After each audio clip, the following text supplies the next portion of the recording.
بسم الله الرحمن الرحيم والصلاة والسلام على أشرف المرسلين. Salam alaikum. Bonjour tout le monde.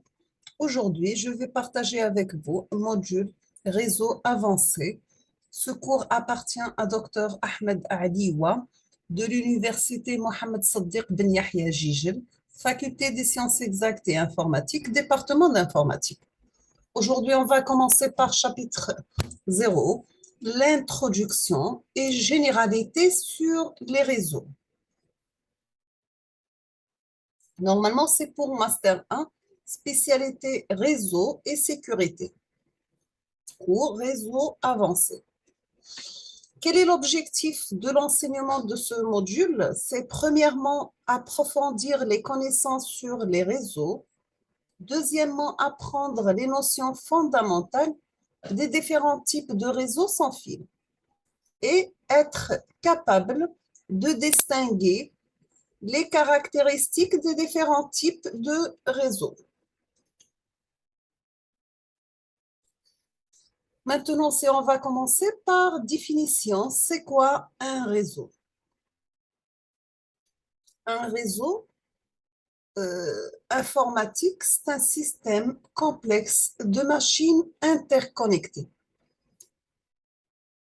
Pour les réseaux, on peut parler de topologie, on peut parler de l'équipement d'interconnexion, nous avons les médias de transmission, nous avons les logiciels et applications, des protocoles, par exemple TCP/IP. Comme titre d'exemple pour les logiciels et applications, on peut avoir Gmail, Facebook, le Chrome, Mozilla, Safari, etc. Nous avons aussi l'architecture de notre réseau et on a besoin, toujours pour formuler le réseau, des machines. Donc, un réseau informatique, c'est un système complexe de machines interconnectées.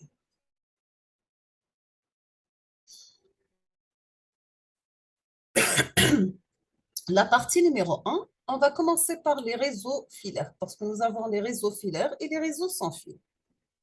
Quel est l'intérêt des réseaux? Donc, pourquoi nous avons besoin d'utiliser les réseaux?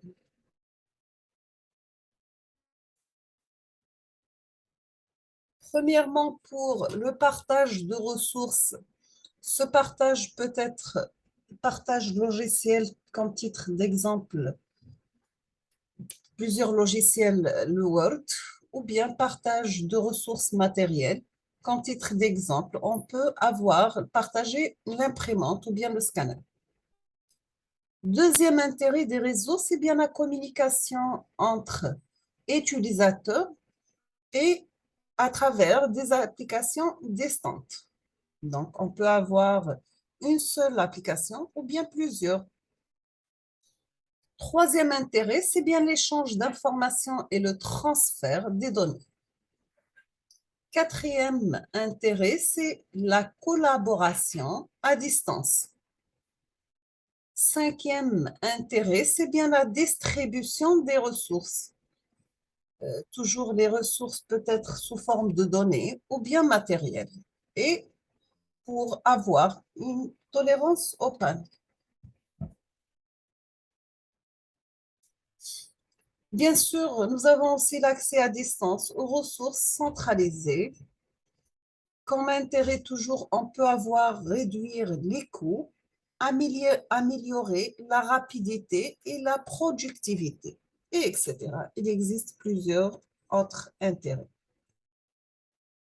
Toujours avec l'introduction, on passe maintenant à la classification des réseaux. Nous avons que les réseaux peuvent être classifiés selon plusieurs critères. Premièrement, nous avons l'envergure ou étendue. Comme titre d'exemple, nous avons le PAN, le MAN, le WAN et le JA. À travers des supports de communication, on peut les classifier soit des réseaux filaires en utilisant des câbles coaxiales ou bien fibres optiques, ou bien des réseaux sans fil en utilisant les ondes radio et satellites.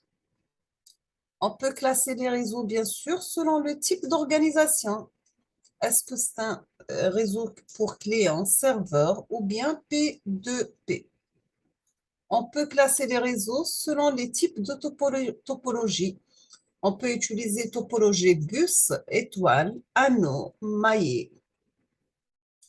Et les réseaux peuvent être classifiés selon l'ouverture. Est-ce que c'est un réseau intranet, internet ou bien extranet, et etc. On peut avoir plusieurs.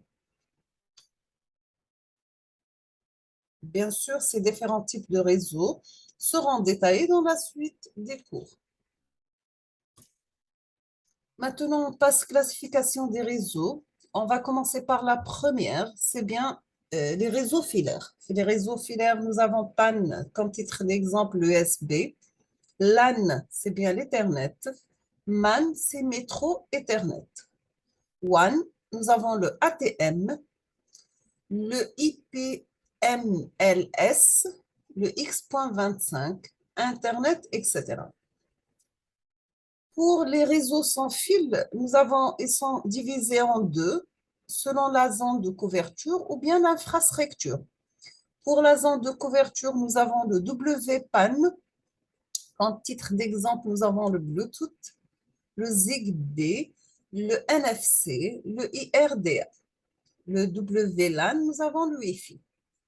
Le WMAN, nous avons le WiMAX, le WiMAX.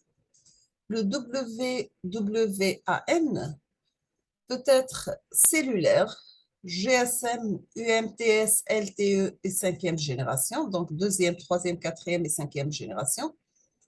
Satellitaire, soit selon le satellite LEO, MEO et GEO. Pour les réseaux sans fil et le type d'infrastructure, on peut avoir des réseaux cellulaires ou bien de ad hoc. Réseau cellulaire, nous avons GSM, le UMTS, le LTE et 5e génération, donc 2e, 3e, 4e et 5e génération. Le ad hoc, nous avons manette, le WSN, le VANET, le FANET. Et on peut classer les réseaux aussi selon des nouvelles générations. Nous avons l'Internet of Things, le NDN, le ISN, le ICN, le SDN, le NFV, le SD, le WAN. Comme remarque, il existe d'autres types de réseaux tels que Mesh, P2P et le VPN. Est-ce que vous avez des questions? Donc, on termine avec est-ce que vous avez des questions? On va s'arrêter ici aujourd'hui. On termine la suite dans la prochaine vidéo, Inch'Allah. Merci beaucoup et à la prochaine.